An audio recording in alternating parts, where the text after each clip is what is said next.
ప్రభువైన యేసుక్రీస్తు నామములో మీకు అందరికీ శుభములు, వందనాలు తెలియజేస్తున్నాను. ఈ సమయంలో మిమ్మల్ని అందరినీ ప్రేమతో ప్రార్థనా పోరాటానికి ఆహ్వానిస్తున్నాను.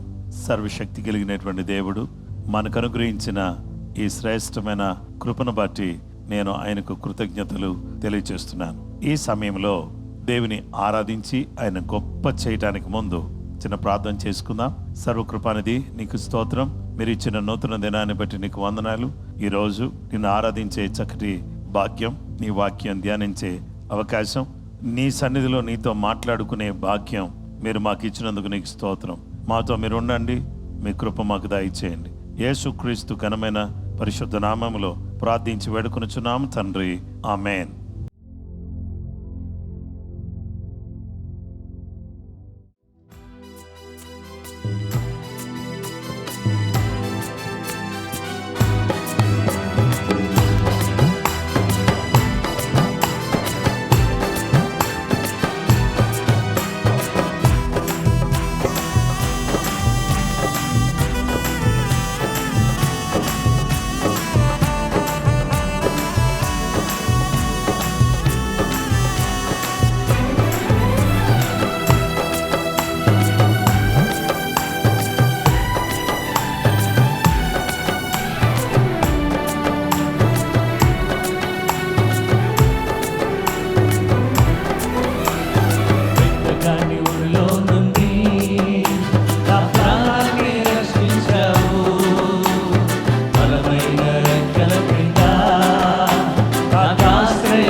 బలమైన రెక్కల క్రింద నాకాశ్రయమిచ్చావు.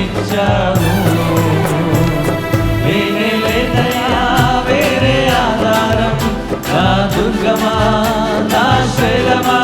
లేనే లేదయ్యా వేరే ఆధారం, నా శృంగమా నా కేడమా. ఆరాధన ఆరాధన నా తండ్రి నీకే ఆరాధన. ఆరాధన ఆరాధన నా యేసునికే ఆరాధన. ఆరాధన ఆరాధన నా తండ్రి నీకే ఆరాధన. ఆరాధన ఆరాధన నా యేసునికే ఆరాధన.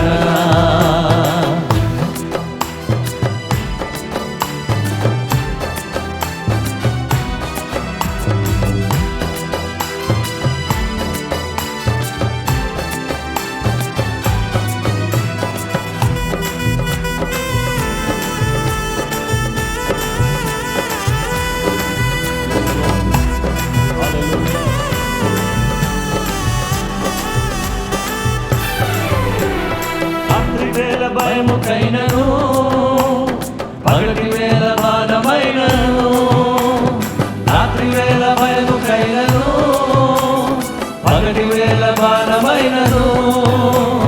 రోగము నన్నేమి చేయదు, నా గుడారము సమీపించదు. రోగము నన్నేమి చేయదు, నా గుడారము సమీపించదు. లేనే లేదయ్యా వేరే ఆధారం, నా దుర్గమా నా శైలమా. లేనే లేదయ్యా వేరే ఆధారం, నా శృంగమా నా కేడమా. ఆరాధన ఆరాధన నా తండ్రి నీకే ఆరాధన. ఆరాధన ఆరాధన నా యేసునికే ఆరాధన. ఆరాధన ఆరాధన నా తండ్రి నీకే ఆరాధన. ఆరాధన ఆరాధన నా యేసునికే ఆరాధన.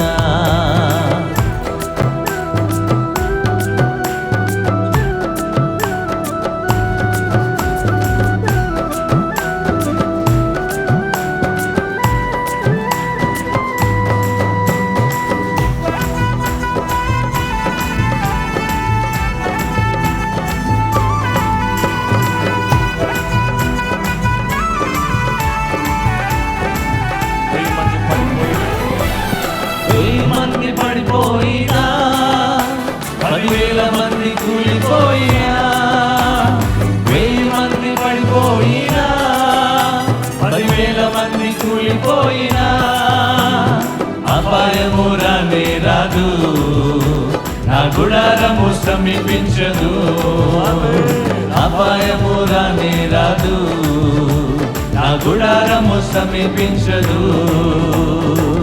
వేరే లేదయ్యా వేరే ఆధారం, నా దుర్గమా నా శరమా, వేరే లేదయ్యా వేరే ఆధారం, నా శృంగమా నా కేడమా.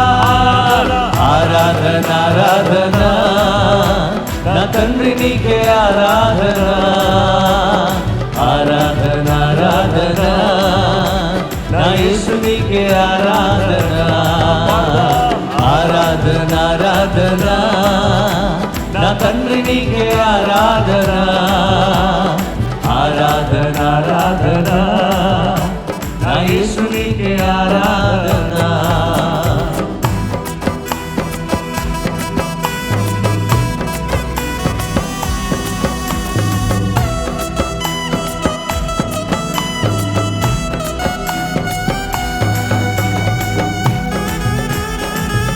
దయచేసి లేచి నిలబడదాం, చప్పలు కొడదామండి.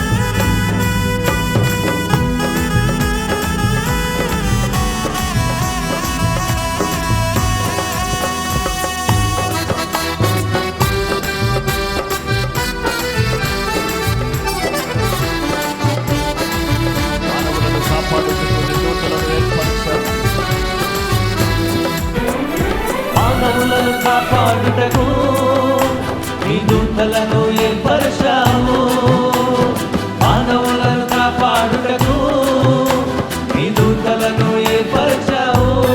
రాయి రాయి తగులకుండా ఎత్తి నన్ను పట్టుకున్నావు, రాయి తగులకుండా ఎత్తి నన్ను పట్టుకున్నావు.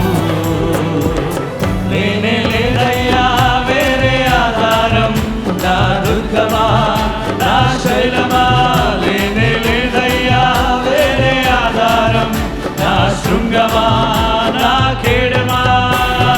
ఆరాధన ఆరాధన నా తండ్రి నీకే ఆరాధన, ఆరాధన ఆరాధన నా యేసు నీకే ఆరాధన, ఆరాధన ఆరాధన నా తండ్రి నీకే ఆరాధన, ఆరాధన ఆరాధన నా యేసు నీకే ఆరాధన. బిడ్డగాని ఊరిలో నుండి నా ప్రాణాన్ని రక్షించావు, బలమైన రెక్కల క్రింద నాకు ఆశ్రయం ఇచ్చావు. వేటగాని ఊరిలో నుండి నా ప్రాణాన్ని రక్షించావు, బలమైన రెక్కల క్రింద నాకు ఆశ్రయం ఇచ్చావు. లేనే లేదయ్యా వేరే ఆధారం, నా దుర్గమా నా శైలమా, లేనే లేదయ్యా వేరే ఆధారం, నా శృంగమా నా కేడమా.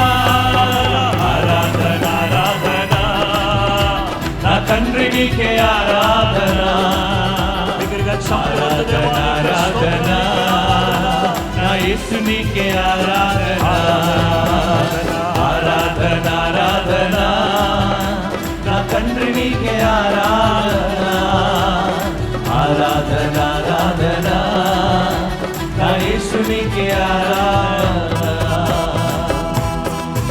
ఆమేన్. హల్లెలూయా, హల్లెలూయా.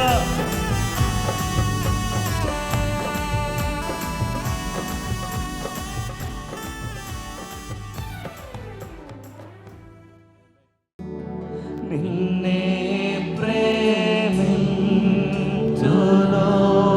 యేసు, నిన్నే ప్రేమింతును,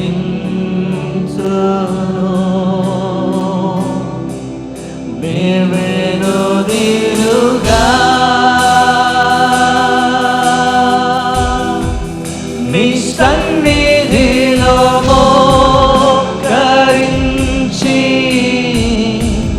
నీ మార్గముల సాగేదా, నిరసించక సాగేదా.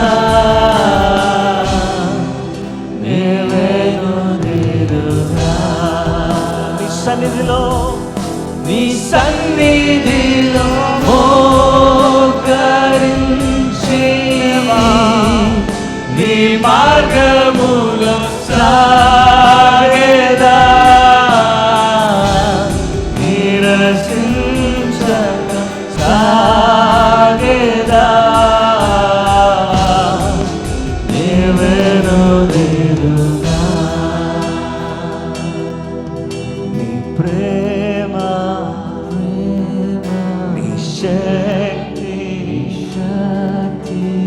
నింపు నాలో నీ ప్రేమ నీ ప్రేమ నీ శక్తి నింపు నాలో ఆరాధించును నా మనసంతటితో ఆరాధించును నా హృదయమంతటితో ఆరాధించునయ్యా ఆరాధించును నా బలమంతటితో నా బలమంతటితో యేసు నీవే యేసు నీవే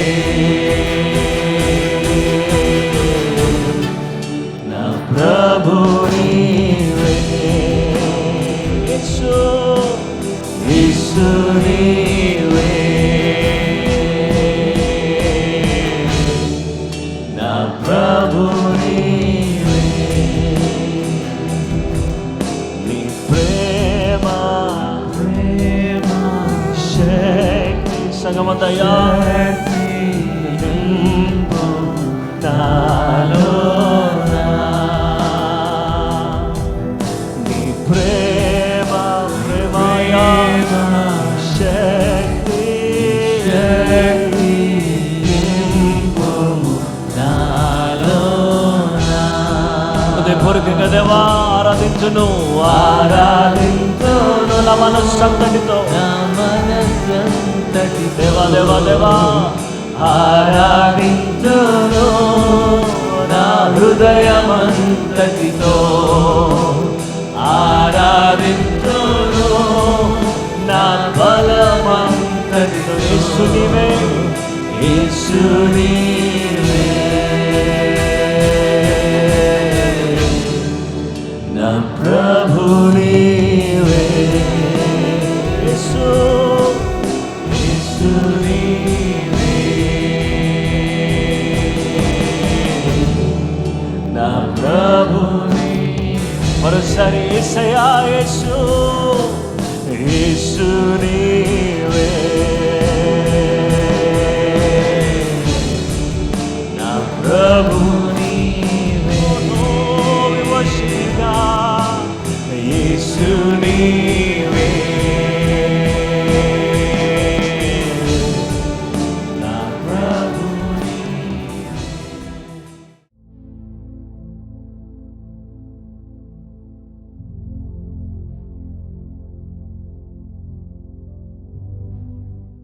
క్రీస్తునందు ప్రియమైన సహోదరి సహోదరులారా, ఇంతవరకు దేవుణ్ణి ఆరాధించి ఆయన గొప్ప చేసే భాగ్యం దేవుడు మనకిచ్చాడు. ఈ తరుణంలో మనమందరం కూడా దేవుని వాక్యాన్ని మనం ధ్యానం చేసుకుందాం. యేసు ఇంటిలో ఉంటే అనే అంశాన్ని గురించి మనం దేవుని వాక్యాన్ని ధ్యానం చేద్దాం. మార్కు రాసిన సువార్త 2వ అధ్యాయం మొదటి 3 వచనాలు. కొన్ని దినములైన తర్వాత మార్కు రాసిన సువార్త 2వ అధ్యాయం మొదటి 3 వచనాలు. కొన్ని దినములైన పిమ్మట ఆయన మరలా కపెర్నహూములోనికి వచ్చెను. ఆయన ఇంట ఉన్నాడని వినవచ్చినప్పుడు అనేకులు కూడి వచ్చిరి కనుక వాకిటనైనను వారికి స్థలం లేకపోయెను. ఆయన వారికి వాక్యం బోధించుచుండగా కొందరు పక్షవాయువు గల ఒక మనిషిని 4 చేత మోయించుకుని ఆయన ఎదుకు తీసుకుని వచ్చిరి. దేవుని వాక్యాన్ని మనం గమనించినట్లయితే యేసుక్రీస్తు ప్రభువారు కపెర్నహూములో ఆయన ఒక ఇంట్లో ఉన్నాడు. ఆ ఇంటిలో ఉన్నప్పుడు జరిగిన కార్యాలను గురించి మార్కు రాసిన సువార్త 2వ అధ్యాయం మనకు తెలియజేస్తుంది. యేసు ఇంటిలో ఉన్నప్పుడు మొదటిగా ఆయన చేసిన పని, యేసు ఒక ఇంట్లో ఉంటే ఆయన ఏం చేస్తాడంటే బోధిస్తాడు. దేని గురించి బోధిస్తాడు యేసు ప్రభువారు? ఆయన బోధించే బోధ పరలోక సంబంధమైంది. ఇహలోక సంబంధమైనది కాదు. ఆయన బోధించే బోధ ప్రస్తుతానికి కొరకు మాత్రమే కాదు, భవిష్యత్తు కొరకు కూడా. ఆయన బోధించేటటువంటి బోధ విలువైంది, శ్రేష్టమైంది, అమూల్యమైంది, జీవితాలను కట్టేది. గనుక యేసు బోధలో మారుమనసును గూర్చి ఆయన బోధిస్తాడు. నమ్మి బాప్తిస్మం పొందినవాడు రక్షింపబడును అని చెప్పి బోధించేవాడిగా ఆయన ఉన్నాడు. అయితే మారుమనసు పొందాలి అని బోధించినప్పుడు ఆ ఇంట్లో ఉన్న వారికి మారుమనసు రక్షణ. అలాగే యేసయ్య రక్షణ యొక్క విలువను గురించి బోధిస్తాడు. రక్షణ పొందటంలో ఉన్న ప్రాముఖ్యతను గురించి తెలియచేస్తాడు. బాప్తిస్మము తీసుకోవడం ద్వారా మన జీవితాలకు, మన బ్రతుకులకు ఏమి కలుగుతుంది అనేది చెప్తాడు. మారుమనసు పొంది ప్రభు నమ్ముకుని బాప్తిస్మం పొందుకుంటే మన పేరు జీవగ్రంథములో రాయబడుతుంది. అంత మాత్రమే కాదు, మనకి దేవునికి మధ్యలో ఉన్న దూరం కొట్టివేయబడి, పాపాలు తీసివేయబడి, దేవునితో సహవాసం కలిగి ఉండడానికి, సంఘ జీవితం అనేది మనకు ఉండడానికి వీలు కలుగుతుంది.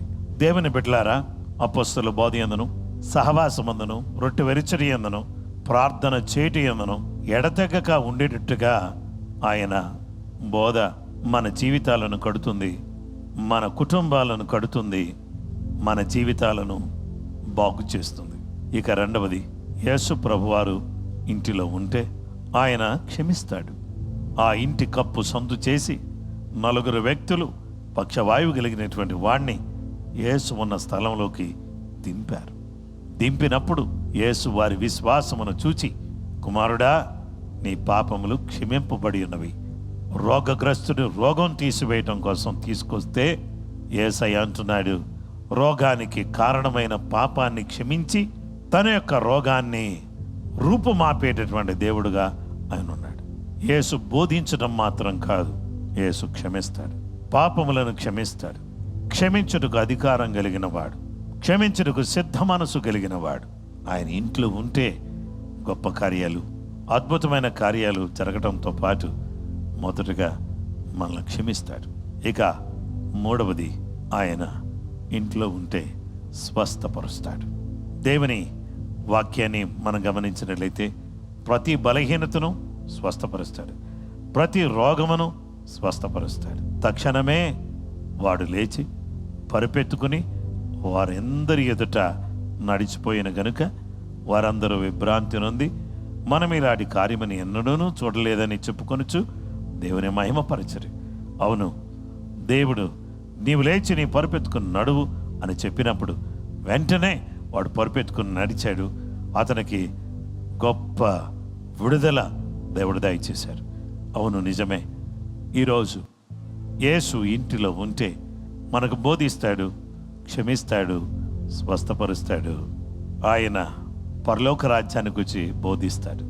ఈ లోక రాజ్యం శాశ్వతమైనది కాదు, పరలోకమే శాశ్వతమైనదని, ఆ శాశ్వతమైన రాజ్యములో మనం వెళ్ళాలని, అలా అడుగు పెట్టాలంటే మన జీవితంలో మార్పు చెందిన వారమై ఆయన బోధ విని, ఆయన బోధకు లోబడి క్షమాపణ పొందుకుని ఆయన ఇచ్చే స్వస్థతను కలిగిన వారిగా మన ఇంట్లో మనం జీవిస్తూ ఉండాలని ఆయన కోరుతున్నాడు.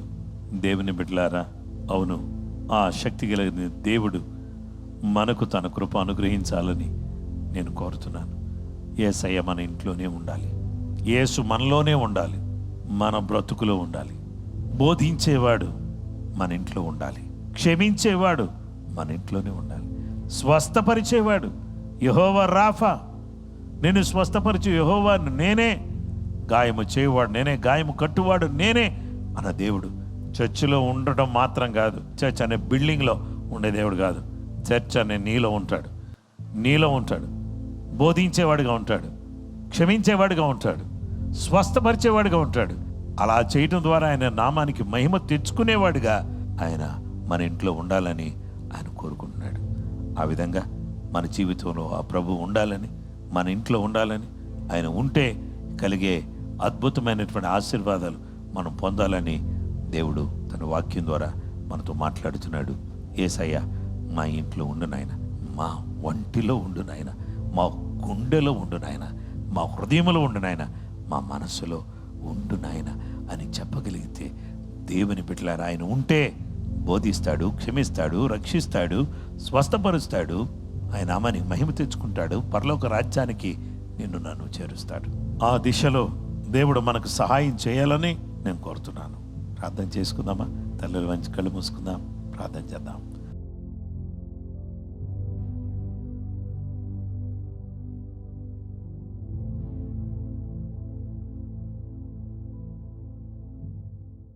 మహోన్నతుడైన మా గొప్ప తండ్రి, సర్వశక్తిమంతుడా, పూజనీయుడా, నీ పాదాలకు వందనాలు. నీ మాటలు మేమందరం కూడా వినే అవకాశం మీరు ఇచ్చినందుకు మీకు కృతజ్ఞతలు తెలియజేస్తున్నాం. ఈ సమయంలో మా తండ్రి, మీ కనికరం, మీ దయ, మీ వాత్సల్యం మాకు దయచేయండి. మా ఇంటిలో మీరు ఉండాలి, బోధించేవాడుగా ఉండాలి, క్షమించేవాడుగా ఉండాలి, స్వస్థపరిచేవాడుగా ఉండాలి, మహిమ తెచ్చుకునేవాడుగా ఉండాలి. మనోహరుడా, నీ యొక్క రాజ్యములో మమ్మల్ని చేర్చేవాడా, నీకు స్తోత్రం చెల్లిస్తున్నాం. ప్రతి ఇంటిలో మీరుండి ప్రతి వాళ్ళ సమస్యలు తీర్చి మీ బోధకు లోబడుతూ మీ క్షమాపణ పొందుకుంటూ మీరిచ్చే స్వస్థతను స్వీకరించి మీ కొరకు నమ్మకంగా బ్రతకడానికి ప్రతి ఇంటికి సహాయం చేయమని సర్వకృపానిధికి యేసుక్రీస్తు ఘనమైన పరిశుద్ధ నామములో ప్రార్థించి వేడుకొనుచున్నాము తండ్రి, ఆమేన్. క్రీస్తునందు ప్రియమైన సహోదరి సహోదరులారా, ఇంతవరకు దేవుని యొక్క దివ్యమైన వాక్యాన్ని మీతో పంచుకునే అవకాశాన్ని దేవుడు నాకు ఇచ్చాడు. మీరు కూడా ఈ ప్రార్థనా పోరాటంలో పాలుపంపులు పొందుతూ దీవించబడుతున్నందుకు నేను సంతోషిస్తున్నాను. ప్రభు నామములో మీకందరికీ ఒక చిన్న మనవి, ఈ వాక్యాన్ని అనేక మందికి మీ చేతులతో చేరవేయండి. తద్వారా దేవుడిచ్చే ఆశీర్వాదాలు పొందండి. కృప మీకు తోడైనను గాక. ఆమేన్.